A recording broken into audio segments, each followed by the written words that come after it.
ছেলে খারাপ হয়েছে এর জন্য গ্রামবাসী দায়ী নয়, ছেলে খারাপ হয়েছে এর জন্য বাপ মা দায়ী। মেয়ে খারাপ হয়েছে এর জন্য গ্রামবাসী দায়ী নয়, মেয়ে খারাপ হয়েছে এর জন্য মা দায়ী। রাসূল সাল্লাল্লাহু আলাইহি সাল্লাম বলেছেন, কুল্লু মাউলুদিন ইউলাদু আলাল ফিতরা ফাবুহু ইউহাব্বিদুনা ইউনাজ্জিসানিহি ওয়া ইউনাসরানিহি। প্রত্যেকটা ছেলে মেয়ে ইসলামী ধারণ ক্ষমতা নিয়ে জন্ম নেয়, প্রত্যেকটা ছেলে মেয়ে ইসলামী ধারণ ক্ষমতা নিয়ে জন্ম নেয়। পাঁচ ওয়াক্ত সালাত আদায় করতে পারবে, এই ক্ষমতা তার ভিতরে আছে। দাড়ি ছেড়ে দিতে পারবে, চাচবে না, এই ক্ষমতা তার ভিতরে আছে। টাকনুর নিচে প্যান্ট পরবে না, উপরেই পরবে, এই ক্ষমতা তার ভিতরে আছে। তো টাকনুর নিচে প্যান্ট পরলো কেন? দাড়ি চাঁচলো কেন? দোকানে বসে আড্ডা পিটলো কেন? সুদ ঘুষ জুয়ায় অংশগ্রহণ করলো কেন?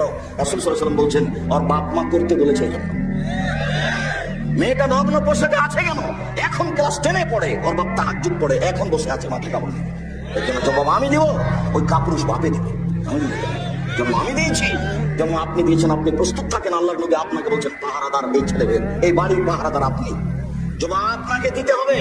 এই বাড়ির পাহারাদার আপনার স্ত্রী, আপনার মেয়ের প্রত্যেকটা অন্যায়ের জবাব আপনার স্ত্রীকে দিতে হবে, আপনাকে দিতে হবে। তাই রাসূল সাল্লাল্লাহু আলাইহি ওয়াসাল্লাম বলছেন 3 শ্রেণীর মানুষ জান্নাতে যাবে না। ভুল বুঝিয়েন না, কথা আমি বোঝানোর চেষ্টা করেছি। প্রত্যেকদিন আপনার মেয়ে স্কুল থেকে আসে বিকাল 2টার সময়, আজকে এসেছে 2:30টার সময়। ওই সময়ে আপনার স্ত্রী সালাত আরম্ভ করতে যাচ্ছিল, সালাত নামাজ পড়বে, এই সময়তে মেয়ে বাড়িতে ঢুকেছে। দায়িত্ব আগে মেয়েকে আগে জিজ্ঞাসা করতে হবে, আম্মু প্রতিদিন 2টায় আসো, আজকে 2:30টায় আসলে 1 ঘন্টা লেট করলে কেন? এটা রহস্য আগে বের করতে হবে, তারপরে কোনো কথা। এটা অক্ষরে অক্ষরে প্রকাশ করতে হবে, বুঝতে হবে, জানতে হবে। তার নাম মা। মায়ের কারণে এই সংসার, এই পরিবার ভুল পথে গেছে, বাপের কারণে এই সংসার, এই পরিবার ভুল পথে গেছে। বলছিলাম